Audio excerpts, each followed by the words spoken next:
paysage pour le foyer communal de Richelin. 68 000 € de travaux ont permis de rénover ce lieu de vie.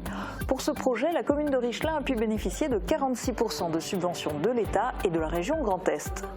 Mieux isolé pour moins consommer, Sarreguemines Confluence Habitat mène des travaux de réhabilitation pour améliorer la performance énergétique de 4 immeubles dans le quartier Beau Soleil.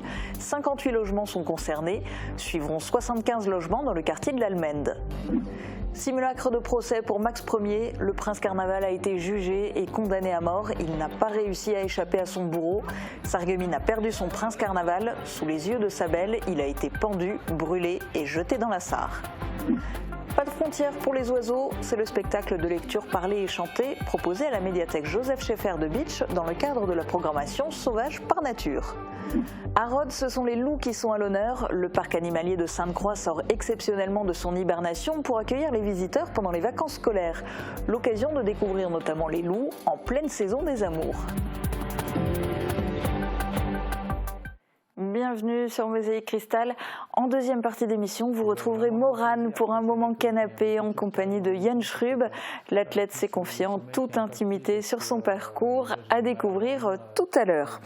On commence cette émission avec une inauguration. Le foyer communal de Richelin a été remis au goût du jour.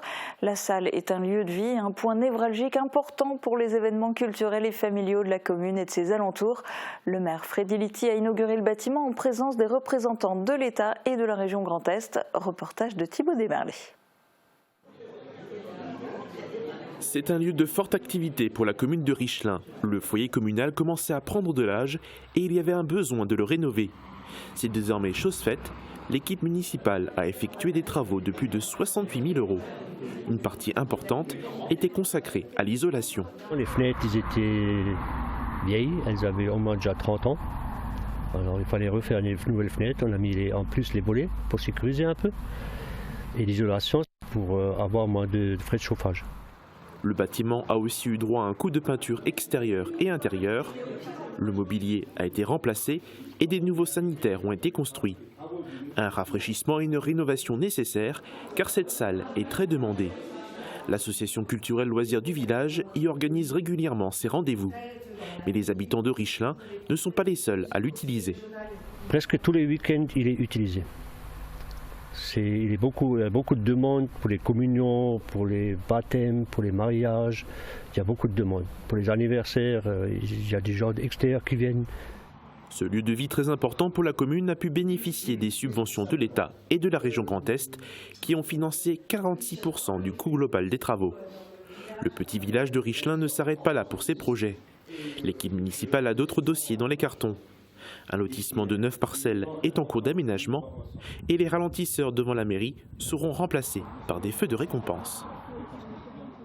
Pour consommer moins d'énergie, il faut mieux isoler. Sarreguemines Confluence Habitat réalise actuellement des travaux de réhabilitation visant à améliorer la performance énergétique de plusieurs bâtiments. Le quartier Beau Soleil est concerné et cela se voit. Explication dans ce reportage de Guillaume Dumonteil. Empaquetés presque comme des cadeaux, ils auraient eux aussi dû être désemballés aux environs de Noël, mais ils restent pour l'instant encore à l'abri des regards. La faute au contexte actuel de pénurie des matériaux qui a eu des incidences sur le calendrier. Un retard accumulé puisque 2 bâtiments devaient déjà être livrés à la fin de l'année 2022. Donc l'échéance initiale du chantier était mars, donc on l'a repoussé au mois de juin. Le chantier concerne au total 4 immeubles du quartier Beau Soleil, situés rue des Alouettes et qui comprennent 58 logements. Les travaux consistent à améliorer la performance énergétique des logements. Donc on est sur des travaux d'isolation, de remplacement des menuiseries extérieures, des portes palières, des portes d'entrée. Et on réalise également des travaux liés au confort des locataires puisqu'on remplace également les équipements des pièces d'eau. Baignoires, lavabos et éviers de cuisine seront notamment remplacés. En termes de performance énergétique, avant les travaux, les logements étaient classés en E sur l'échelle des consommations énergétiques. Après, ils devraient atteindre une classe C, voire B. SCH ne se concentre pas uniquement sur le quartier Beau Soleil. D'autres endroits de la ville de Sarreguemines vont être le théâtre de pareils liftings. Alors on va lancer cette année des travaux au quartier Almende, rue du Vieux-Chêne. donc qui va consister à, comme ici, à améliorer la performance énergétique des bâtiments et le remplacement des pièces des salles d'eau. Rue du Vieux-Chêne, 75 logements répartis sur 5 bâtiments seront concernés. Classés en catégorie C, la performance énergétique de ces appartements devrait également être améliorée pour leur permettre d'atteindre la classe B. Il avait la classe, mais le prince est mort. Hier soir, le grand procès du prince Carnaval s'est tenu dans les rues du centre-ville de Sarreguemines. Il était accusé d'avoir incité les habitants à faire la fête durant Carnaval au détriment de la bienséance. Il a donc été jugé et mis à mort par le tribunal du Chahut public. Morane Cancola a assisté au simulacre de procès.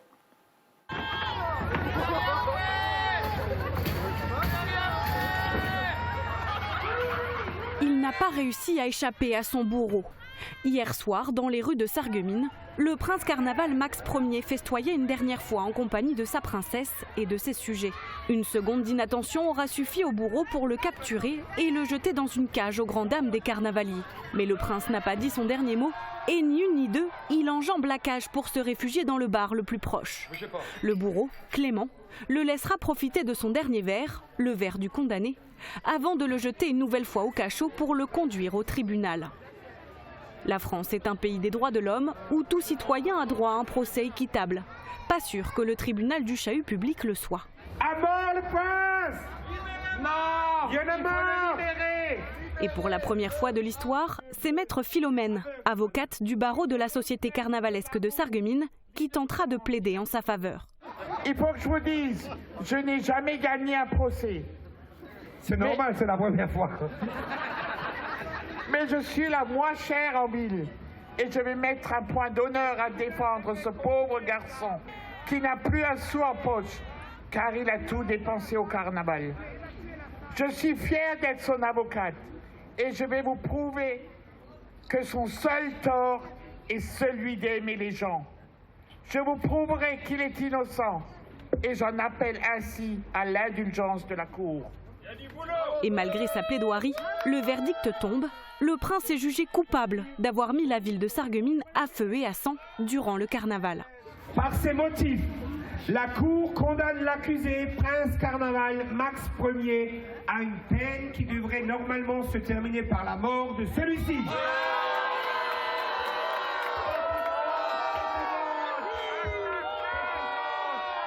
La sentence est irrévocable. Le prince est alors conduit sur le pont de l'Europe où il sera pendu, brûlé et jeté dans la Sarre. Le prince Max Ier tentera alors une dernière fois de s'échapper, en vain.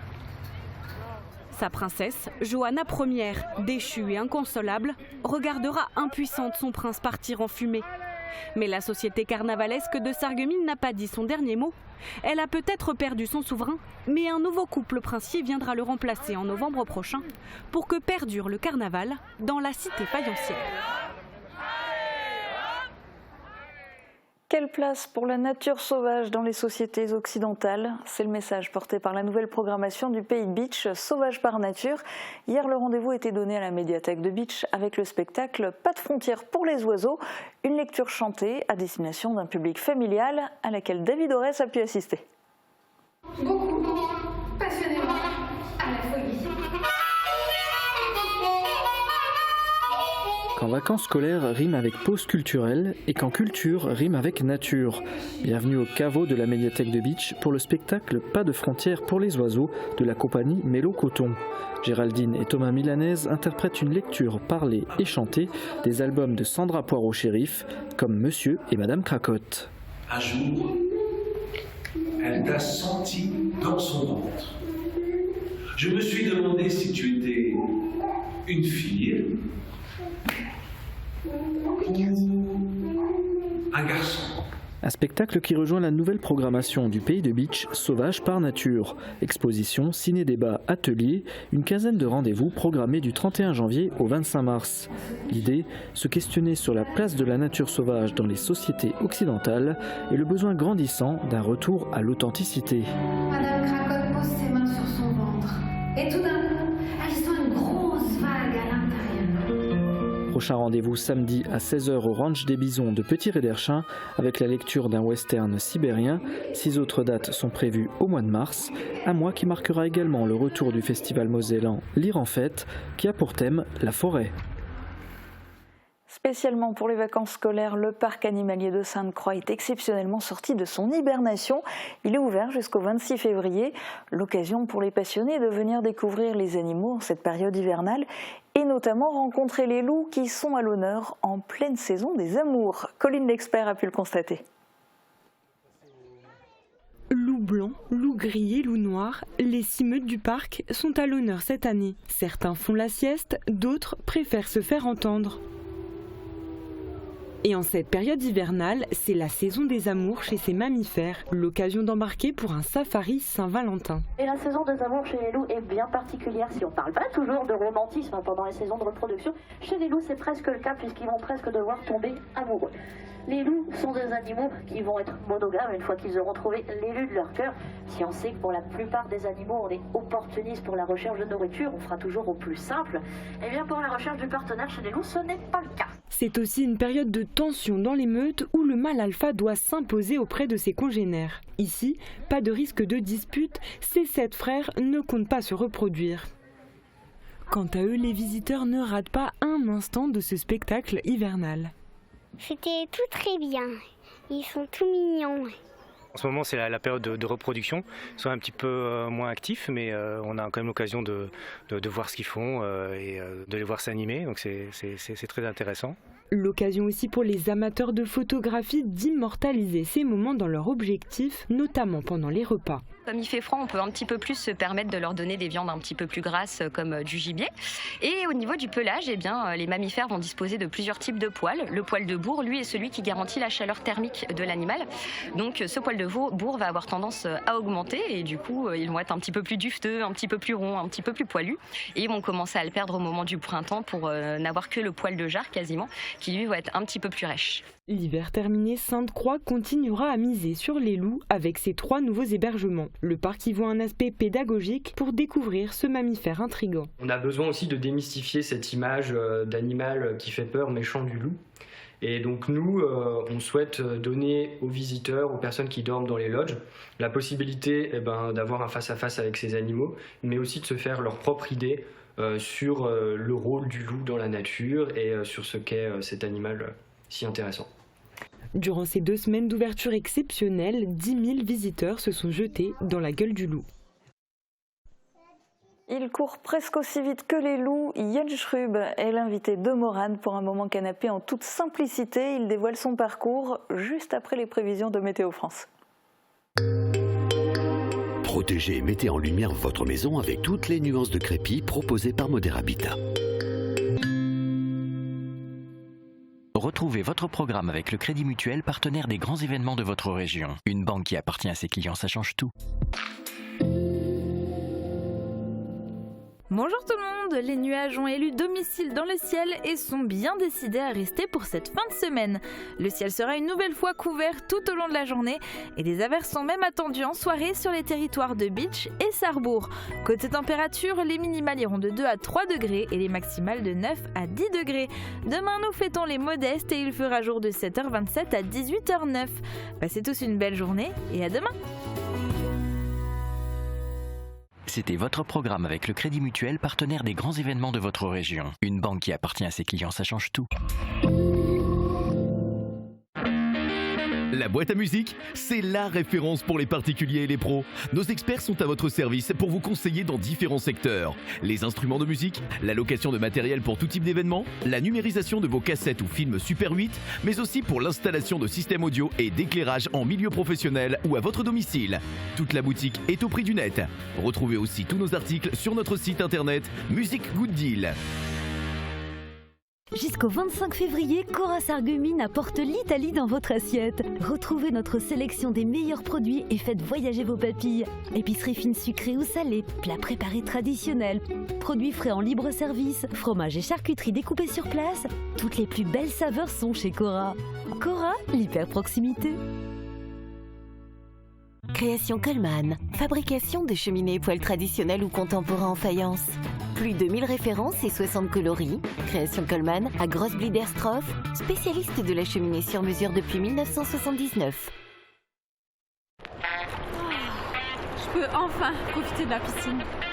Suite à une intervention chirurgicale, nous pouvons vous fabriquer des embouts sur mesure étanches pour éviter l'insertion d'eau dans le conduit auditif. Et quand je bricole, comment me protéger ? Il existe aussi toutes sortes de protections sur mesure adaptées à chacune de vos activités. Nous choisissons ensemble le filtre atténuateur qui vous convient. Et pour la moto ? Et la musique alors ? Quelle que soit votre activité, il est important de protéger son audition.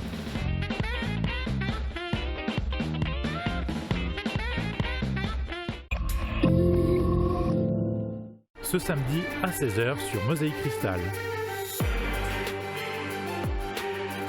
Les joueurs du Sarreguemines Football Club accueilleront l'équipe du CSO Amnéville. Après un match nul à l'aller avec un score vierge, les Sarregueminois auront à cœur de remporter le match. Ne manquez pas la rencontre en direct et en exclusivité sur Mosaïque Cristal.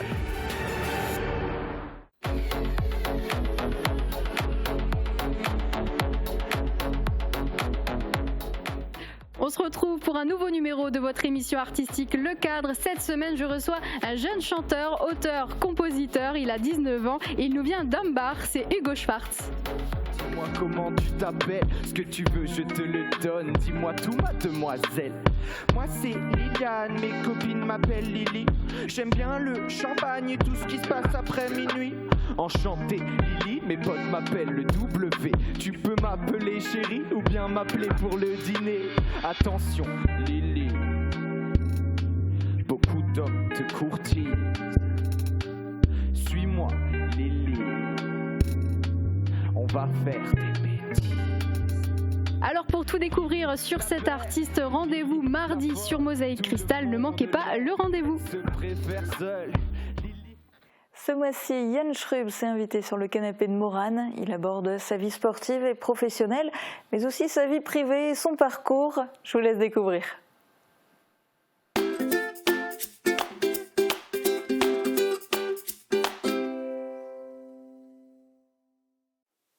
Bonjour tout le monde et bienvenue dans ce nouveau numéro de Moment Canapé, l'émission qui vous fera passer un bon moment, je l'espère. Chaque mois, je reçois une personnalité du secteur pour parler de son parcours et de ses projets. Une émission pour discuter. Bienvenue dans Moment Canapé. Et dans cette émission aujourd'hui, je reçois une star locale, que dis-je, internationale. Yann Schrub est avec moi sur ce canapé. Bonjour. Bonjour. Comment tu vas ? Bah ça va très bien, un petit peu fatigué mais très bien. Un petit peu fatigué. Le moral est très bon. Super, t'es bien installé, ça va ? Super bien, Parfait. Comme dans mon canapé à moi, donc très bien. Ouais, c'est le but. Alors pour celles et ceux qui ne te connaissent pas, Yann, donc bon, ça m'étonnerait quand même, tu es un athlète de haut niveau, licencié à l'ASSA de Sarreguemines, ton palmarès sportif est long comme le bras, tu es étudiant en médecine et tu vises les JO de 2024, rien que ça. Alors ma première question, Yann, es-tu humain ? Je crois. À partir du moment où on se sent faible, oui, parce que du coup, forcément, il y a des moments où on se sent moins bien, mais après, voilà, c'est qu'une question d'organisation et je pense que je suis loin d'être un personnage isolé dans ce cas-là, ouais. T'arrives à te reposer quand même parfois Oui, j'arrive vraiment à me reposer. Après, c'est vrai que quand il y a beaucoup de choses qui arrivent en même temps, c'est peut-être plus le sommeil qui est impacté parce que déjà, j'ai du mal à dormir de base et puis voilà, c'est plutôt ça. Mais effectivement, le temps maintenant, depuis quelques mois, j'ai vraiment ce temps-là pour me reposer, ouais. Oui, justement, on en reparlera un peu plus tard. Alors, pour donner quelques exemples de tes exploits, donc récemment, tu t'es illustré au Cross Danut en Belgique, où tu as terminé premier de la course. En décembre, avec l'équipe de France, vous avez remporté la première place du championnat d'Europe de cross à Turin, en Italie. Actuellement, tu vises la qualification pour les championnats du monde de Budapest en août prochain. Et tu es le vainqueur indétrônable des 10 km de Sarreguemines, il faut le rappeler. Alors, on a tellement l'habitude de te voir remporter des compétitions, ramener des médailles. Est-ce qu'avant de courir, ou quand tu te prépares, tu ressens une pression supplémentaire vis-à-vis de tes supporters notamment ? Alors, vis-à-vis des supporters, bon, c'est vrai que quand ils sont là, souvent ils font le déplacement très nombreux. À Turin, par exemple, ils étaient là à 25. C'est sûr que ça rajoute une pression supplémentaire, mais moi, de base, je me mets déjà énormément de pression. Et c'est vrai que ça m'aide énormément à parfait parce que je ne suis pas quelqu'un qui va très vite à l'entraînement, mais par contre, quand je rentre en compétition, effectivement, c'est là où il faut se transcender. Et c'est grâce au stress que j'arrive justement à faire ça. Donc oui, moi, j'ai de la chance d'avoir ce bon stress-là. D'autres ne l'ont pas forcément. Et c'est effectivement d'autant mieux quand il y a des personnes de mon entourage qui viennent me voir parce que quand on est dans le dur, et ça arrive vraiment très fréquemment en course, déjà même à mi-course, souvent je suis dans le dur, c'est vrai que ça donne un petit peu d'aile pour se surpasser. Ouais. Ouais, donc c'est un bon stress qui te booste, quoi. C'est ça, c'est un bon stress. Après, c'est vrai que plus les années avancent et plus effectivement mon fan club entre guillemets augmente. Et c'est vrai qu'il y a mes parents et maintenant il y a toute ma famille qui vient, tous mes copains. Donc c'est vraiment bien. Et ce qui est très important aussi, c'est quand on travaille dur pour un objectif, c'est de pouvoir profiter après l'objectif, surtout quand tu les réussis. Et quand on profite avec les amis, avec les proches, c'est d'autant mieux. Ouais. Super. Tu es beaucoup suivi par les médias aussi, notamment nous, Mosaïque Cristal, Le Républicain Lorrain aussi, mais aussi par France Télévisions et les médias du monde entier quand il y a des compétitions à l'étranger. C'est une pression aussi supplémentaire parce que tu as toujours l'air au top. En fait, hier, je discutais avec un collègue et puis je disais c'est un peu le Thomas Pesquet, quoi. Je suis toujours au top, non, parce que même si après les médias ils disent peut-être voilà j'étais champion d'Europe par équipe en Turin, j'étais 7e individuel et pour moi ça reste quand même une performance qui n'est pas très très bonne. Donc non, je suis pas toujours au top et comme tu le disais, en fait, je suis un peu plus médiatisé depuis cette histoire du mois d'août à Munich et ça m'a énormément fatigué. C'est que depuis le début janvier, fin décembre que j'arrive vraiment à me remettre à fond dans l'athlé parce qu'au début c'était très dur, trop de sollicitations et comme j'aime pas non plus trop ça, c'est vrai que c'était dur à encaisser. Mais voilà, je pense que maintenant ce côté-là est passé et j'arrive vraiment à me remobiliser et c'est le plus important.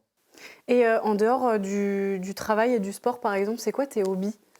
Alors j'en ai quelques-uns. Moi j'aime bien regarder des films. J'aime énormément le cinéma, donc dès qu'il y a des bonnes nouveautés au cinéma, je loupe pas des films que je peux voir. Après, j'aime énormément sortir avec les copains. Donc je sors beaucoup, même si c'est pas forcément que pour faire des fêtes ou alors je fais souvent Sam. Mais ouais, j'aime bien me retrouver avec mes copains et je trouve ça super important. C'est pour ça aussi que je dis que quand on réussit, c'est aussi grâce aux personnes de l'ombre. Et je pense que voilà, tout mon entourage en fait partie, mais en tout cas, j'aime bien ça et aller au restaurant, voilà, comme tous les gens normaux. Hein, mais voilà, j'aime bien faire plein de choses à côté, ouais. Et ça te permet de décompresser aussi. C'est ça. Après, j'aimerais bien aussi faire d'autres sports. J'aimerais bien toucher un peu à tous les sports. C'est vrai que pendant mes périodes off, je fais un peu de tennis, je fais un peu de bad. Voilà, j'essaie de faire... Bon, le foot, même en période off, ça commence à être dangereux.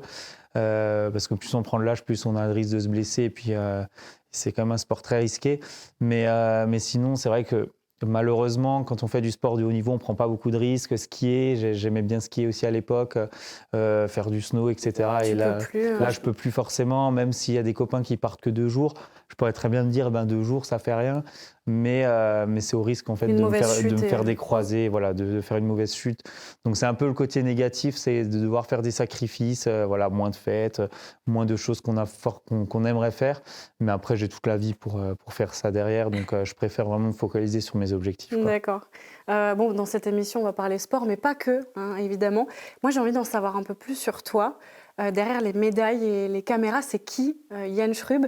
Est-ce que tu peux nous parler de ton enfance ? Comment est-ce que tout ça a commencé ? Est-ce que tu étais destiné à faire de l'athlétisme ? Alors, destiné, je ne pense pas, parce que déjà, mes parents n'en pratiquaient pas. C'est vrai que je ne viens pas d'une famille vraiment sportive à la base. Quand je regarde mes copains, souvent, le père était champion, il était champion de France, champion d'Europe, etc. Il y en a beaucoup dans ce cas-là, et moi, ce n'est pas du tout le cas. Moi, j'étais longtemps... 10-15 ans, j'étais licencié au foot à Aron. qui est après devenu l'Alliance, mais toujours au club d'Arun au foot. J'ai toujours aimé ça et en fait après j'ai été détecté au collège, donc j'étais fort mais pas non plus ultra fort, c'est-à-dire que même au cross du collège, je finissais peut-être premier mais de très près par rapport aux autres. Et après au bout d'un moment, voilà, j'ai été détecté parce qu'il y avait les cross UNSS et il fallait faire un choix parce qu'arrivé au lycée, il y a le bac qui se profilait. Et j'ai arrêté le foot à contre-cœur parce qu'il y a tous les copains que j'ai encore actuellement, tous les copains qui faisaient du foot. Et donc, j'ai dû dire au revoir à mes copains et au foot pour faire de l'athlé. Et c'était un choix qui était très dur parce que quand on est jeune, même quand on veut faire un métier, prendre des choix, faire des choix à 16 ans, c'est compliqué. D'autant plus que c'était vraiment un loisir à la base. Et voilà. Et donc, je pense qu'aujourd'hui, j'ai fait le bon choix. En tout cas, j'espère que j'ai fait le bon choix. Je verrai ça dans 1 an ou dans 2 ans. Mais en tout cas, voilà, pour le moment, je regrette rien. Ouais, justement. Alors, quand tu regardes ton parcours maintenant, est-ce que tu changerais quelque chose ? On peut toujours changer des petites choses. Je pense qu'il n'y a rien qui a été... Enfin, rien n'est parfait. Maintenant, dans ma globalité, dans la globalité des choses, non, je ne changerai rien. Parce que j'ai fait du foot, j'ai vraiment aimé ça. L'athlé, quand on est jeune, c'est très compliqué parce qu'on dit souvent on joue au handball, on joue au football, mais on ne joue pas à l'athlé. En fait, c'est un sport qui est très dur. Quand on est jeune, quand on a 14-15 ans, s'entraîner dur dans le froid, -10, parce qu'à l'époque, il faisait des -10, je me rappelle très bien, avec la neige. Et on se dit, les copains sont en train de jouer au futsal, et puis moi, je suis en train de courir autour de la piste. C'est très dur quand on est jeune. Et donc, du coup, voilà, moi, je pense que je ne changerai rien. Je suis très bien comme ça. Et là, je vis vraiment des choses extraordinaires. Je pense qu'il y a énormément de monde qui aimerait être à ma place, à vivre des victoires comme j'ai pu le faire. Munich, je pense que pour rien au monde, j'échangerais ça, même contre des gros billets, j'échangerais jamais cette expérience-là parce que l'expérience humaine reste pour moi le plus important. Et voilà, je suis vraiment, vraiment content d'avoir pu vivre des moments comme ça. Il y en a plein d'autres, mais là, si je devais en retenir une, c'est Munich, mais il y en a plein d'autres. Et donc voilà, non, j'échangerais rien. Et bon là, tu t'as pris un peu de recul sur la situation, mais est-ce que tu as eu des moments de doute à un moment donné dans ta carrière ? Toujours. En fait, comme dès la seconde, en fait, on va dire à partir du moment où j'ai fait en fait ce choix, peut-être un petit peu après le choix foot athlé, je savais plus ou moins que je voulais faire médecine parce que mon frère était passé devant, il a 3 ans de plus. Et à partir de là, je me suis dit, bon, bah allez, il reste la première et la terminale pour courir. Et puis après, j'arrêterai la course à pied pour me consacrer à mes études. Et effectivement, première année, j'ai quasi arrêté. Je faisais des entraînements vraiment plaisir, des footings. Donc j'ai vraiment bien régressé. Et j'ai eu la chance d'avoir l'année du premier coup pour pouvoir reprendre l'athlé derrière.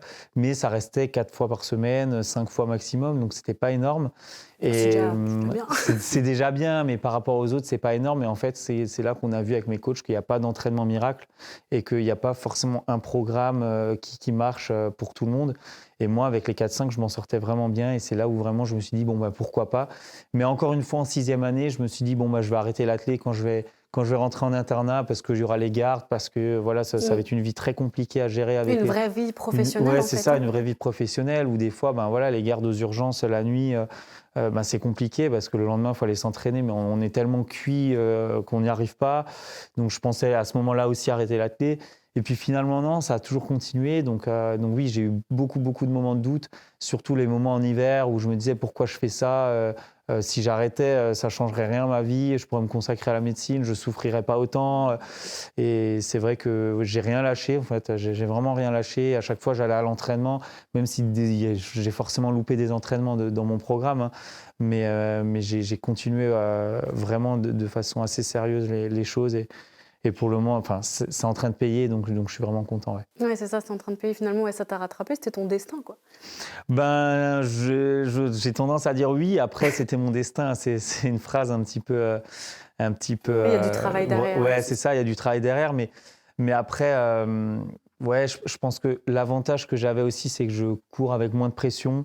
Parce que même si maintenant j'ai mis en stand-by, je cours quand même avec moins de pression parce que je sais que j'ai un métier qui est quasi assuré et que quoi qu'il arrive, que j'ai des résultats ou pas de résultats, j'aurai un métier. Alors que mes copains, c'est très dur parce qu'en athlé, tu fais des performances, tu as de l'argent, tu fais pas de performances, tu n'as rien.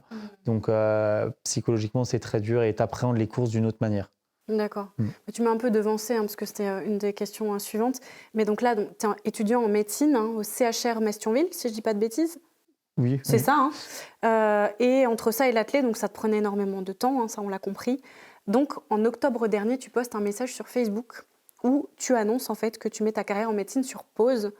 J'allais te poser cette question, est-ce que ça a été dur pour toi de prendre cette décision ? Ouais, oui, ça a été dur. Alors, je suis un étudiant en fait je dépends de la faculté de Nancy en fait.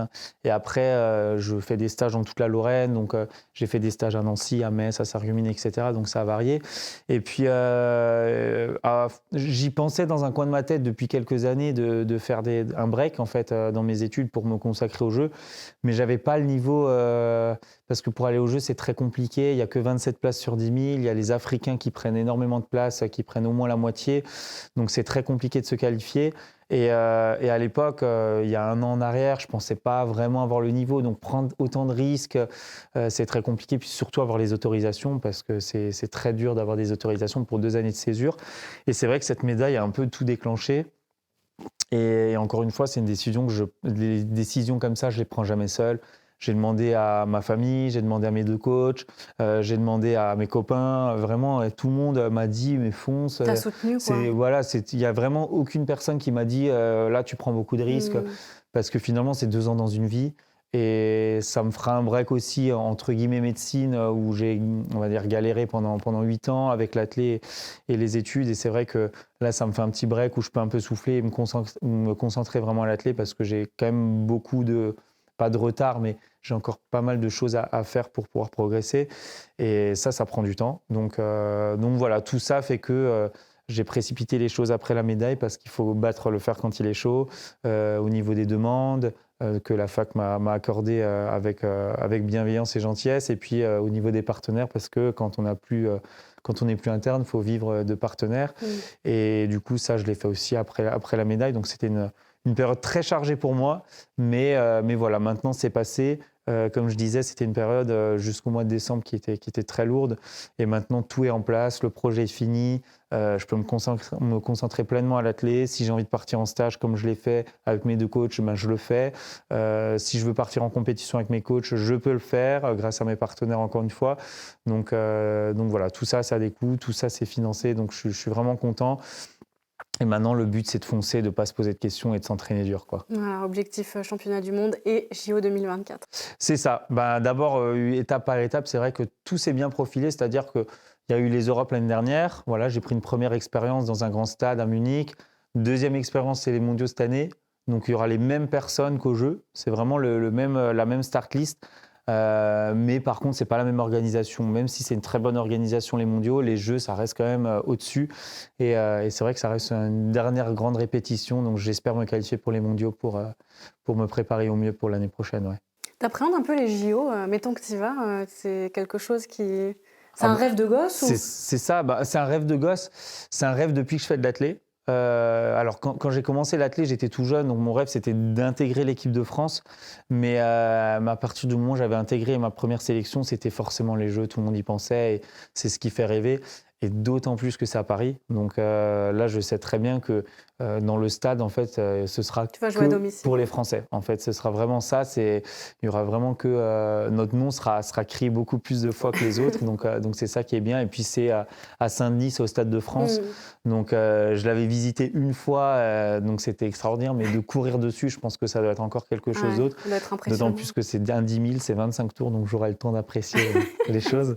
Donc voilà, non, c'est un rêve. Après, appréhender, j'arrive quand même plus ou moins à me focaliser sur les objectifs à court terme. Parce qu'il faut quand même y aller par étapes. Avant de penser au jeu, il faut penser au monde.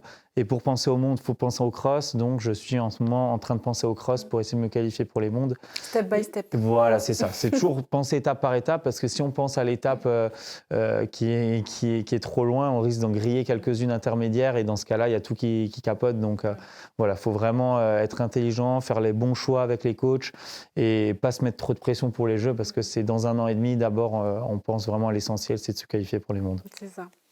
Alors, je vais changer de sujet. Donc, tu as 26 ans, bientôt 27. Tu as toute la vie devant toi encore, tu l'as dit avant.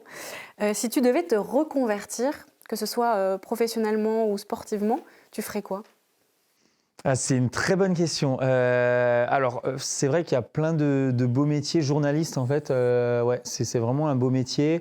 Après, tout ce qui est innovateur, j'ai regardé encore un reportage sur Lego hier. Je ne sais pas pourquoi j'ai regardé ça, mais voilà. Et puis, je me suis dit, c'est vrai qu'être designer dans n'importe quelle entreprise, ça aurait été bien, avoir des choses comme ça. Après, Designer, un côté un peu artistique, ouais, c'est ça, c'est ça, un peu un côté où on compte pas ses heures, on n'est pas au bureau de 8h à 18h et on fait ses heures à compter. C'est vraiment trouver un métier où, même si on travaille plus, c'est pas compter ses heures et trouver des nouvelles idées à chaque fois, des choses qui sont valorisantes aussi. Un métier valorisant, c'est important. Et voilà, moi je pense que j'irais plutôt là-dedans. Après, forcément, il y a forcément des métiers un peu idéaux. C'est vrai qu'acteur, des choses comme ça. Mais bon, ça, encore une fois, c'est comme si on demandait à un enfant tu voudrais faire quoi comme métier et il dit footballeur. C'est très compliqué. Mais après, dans le réalisable, ouais, je dirais ça. Ou faire, être reporter, pourquoi pas. Reporter sportif ou ouais. Après, là, je suis dans le sport, mais pourquoi pas reporter tout court, écrire des scénarios, faire des montages, des choses comme ça. Alors, je suis pas du tout dans le domaine, mais donc je peux pas forcément dire si c'est simple ou pas simple. Mais quand je vois de plus en plus des gens de mon âge qui font pas ça de leur métier et qui réalisent des très belles vidéos, je me dis c'est vraiment super chouette et ouais, pourquoi pas. Après, la question me prend de court, mais je dirais ça, ouais. Ok, on te proposera un stage, si tu veux, un stage d'observation, comme les troisièmes. Merci beaucoup Yann pour ton honnêteté. Est-ce que tu sais quelle heure il est ? Non, j'ai pas de... T'as pas de montre ? J'ai pas de batterie. Moi j'en ai une, c'est l'heure de passer au moment quiz. C'est parti. Alors, la particularité de Moment Canapé, Yann, c'est qu'en fin d'émission, je propose à mon invité de participer à un petit jeu, à un quiz en l'occurrence, pour tester tes connaissances. Et comme Yann Schrub est synonyme de record, aujourd'hui, je vais te donner des affirmations de records du monde et tu dois me dire s'ils sont vrais ou faux. Ok, tout terme confondu. Hein. Ouais. Donc certains sont tirés du Guinness Book des records, d'ailleurs. Par exemple, le record du monde du plus grand nez est de 8,8 cm. Est-ce que c'est vrai ou est-ce que c'est faux ? Ça doit être plus. Non, ça doit être vrai. Tu dis vrai ? Ouais. C'est vrai. Ouais. Et il est détenu par un Turc qui s'appelle Mehmet Özürek. Donc voilà, c'est ça le principe. T'as compris ? Pas de souci. Ok, alors c'est parti. Affirmation numéro 1. Le record du monde de saut à la perche est de 6,21 m. Vrai ou faux ? Vrai. C'est vrai, c'est le Suédois Armand Duplantis qui a établi ce record en juillet 2022 lors des championnats du monde d'athlétisme à Eugene aux États-Unis. Bravo. Affirmation numéro 2. Le record de longévité de carrière dans la médecine est de 75 ans. Oui, c'est vrai. Tu penses que c'est vrai ? C'est vrai. Je pense que c'est vrai. C'est détenu par un neurologue qui s'appelle le docteur Howard Tucker. C'est le plus vieux médecin en exercice du monde. Il est né en 1922. Il aura 101 ans cette année. C'est abusé. Il enseigne encore aujourd'hui à l'hôpital Saint-Vincent Charity de Cleveland aux États-Unis. Ça me choque pas. C'est incroyable quand même. Les médecins de l'époque, en fait, c'est pas du tout comme la nouvelle génération. Ouais. Et ils sont très métier vocateurs. Et donc, du coup, ils travaillent énormément. Moi, j'en connais, ils ont 70 ans, 75 ans encore maintenant qui travaillent. Donc, ça me choque pas. Après 75 ans de métier, ça reste quand même beaucoup. C'est beaucoup, ouais. Parce que je sais pas combien d'années il avait à l'époque. Je pense que ça devait être 6 ou 7, pas plus pour un neurologue. Mais ça reste quand même impressionnant. C'est impressionnant. Ouais, il disait, j'arrive pas à la tenir en place à la maison si je fais rien. Donc voilà. Et ben bravo. Et puis plus on exerce, plus on est fort et plus on aime. Ah voilà. Affirmation numéro 3. Le record du monde du plus gros mangeur de métal et autres substances non comestibles est détenu par le Français Michel Lotito, alias Monsieur Mange-Tout. Ça te parle ? Je dirais faux. Tu dis faux ? Eh bien, c'est vrai. Depuis 1966, écoute bien, il a avalé un avion, 18 bicyclettes, 15 caddies de supermarché, 7 télés, 6 chandeliers, 2 lits, une paire de skis, un ordinateur ainsi que 400 mètres de chaîne. Et donc en 97, il aurait ainsi ingéré près de 9 tonnes de métal. C'est incroyable. Et ça, c'est dans le Guinness ? Ouais. Et ils arrivent à le notifier parce que pour la santé, je pense que ça ne doit pas être très bon. Non, ça ne doit pas être bon. Et il est mort en 2007 à 57 ans, mais c'est pas son régime alimentaire qui l'a tué. C'est encore plus fou, quoi. Oui, c'est encore plus fou. Je ne sais pas comment il fait pour C'est digérer. dingue, hein. Je ne sais pas si Ouais. ça sort par derrière, mais en tout cas, ça doit être... Ça doit bien sortir par comme ça. Ça doit être impressionnant. Ouais. Mais en gros, c'est sur plusieurs années. Il mange, D'accord. il découpe et il avale ça. Un avion, il a avalé un avion. Et c'est un record assez fou, hein. spécial. Ouais. Je pense que je ne Impressionnant. m'y lancerai pas. Non. Affirmation numéro 4. Le record du monde de la privation de sommeil est de 10 jours. Vrai ou faux? Oui. Tu dis que c'est vrai? Ouais, je pense que ça doit être vrai. Alors c'est faux. C'est 11 jours. 11 jours, ouais. Et c'est l'Américain Randy Gardner qui l'a établi dans les années 60. Il a tenu 264 heures éveillé et ça lui a valu des troubles psychologiques, crise paranoïaque, hallucinations, troubles de la mémoire et déficit cognitif. Et en fait, c'est l'unique détenteur du titre dans le Guinness Book des records parce qu'après ça, les homologations, ils ont été interdites. Ouais. Voilà, parce que ce type de record est très dangereux. Sous-stimulation, Il était suivi quand même par des scientifiques, ouais. par des professionnels de la santé. Mais bon, il n'était pas Parce que dans un sinon, super ils ont état. de dormir debout. Ah ouais, non, ça devait être incroyable comme truc. Et donc, c'est dans les années 60. Okay. Je ne sais pas si aujourd'hui, on pourrait refaire un record Mais je pense qu'il devrait interdire des records comme ça. C'est comme le métal, parce que ça pousserait des gens un petit peu... comment dire... la course à la gloire. Hein. Ouais, voilà, c'est ça. Non cortiqué de faire des choses comme ça. C'est pas forcément bien. Alors, dernière question, dernière affirmation, la numéro 5. Le record du 10 km de la Saint-Nicolas de Nancy est de 28 minutes 28. Je sais plus combien j'ai fait. C'est vrai ou faux? Je dirais oui, c'est moi qui l'ai dit. C'est vrai, c'est toi. C'était 28-28, ce que j'ai fait cette année. 28-28, et ça a été établi en décembre dernier. Ouais. C'est toi qui as établi le record. C'est ça. Voilà. Nickel, très bonne nouvelle. Et super, écoute, je crois que tu as eu une seule mauvaise réponse, il me semble, sur le sommeil. Sommeil ou métal? Ouais, je sais plus. Je sais plus. Sans doute. Ouais. Bon, en tout cas, c'était plutôt correct. Très bien. Donc, voilà, c'est tout. Merci Pas pour de ta participation dans à cette vous. émission. Ça Merci va, ça t'a plu? Très bien, ouais, très bien. Moment convivial, ça change des plateaux télé classiques, on va dire. Donc, non, très bonne idée, c'est innovateur et non. Avec super. plaisir. Ouais. Merci beaucoup. Donc, je peux dire que tu as passé un bon moment? J'ai passé un bon moment. Parfait. Et écoute, super. Et j'espère que vous aussi, vous avez passé un bon moment. Je vous donne rendez-vous donc le mois prochain pour un nouveau numéro de Moment Canapé. D'ici là, portez-vous bien.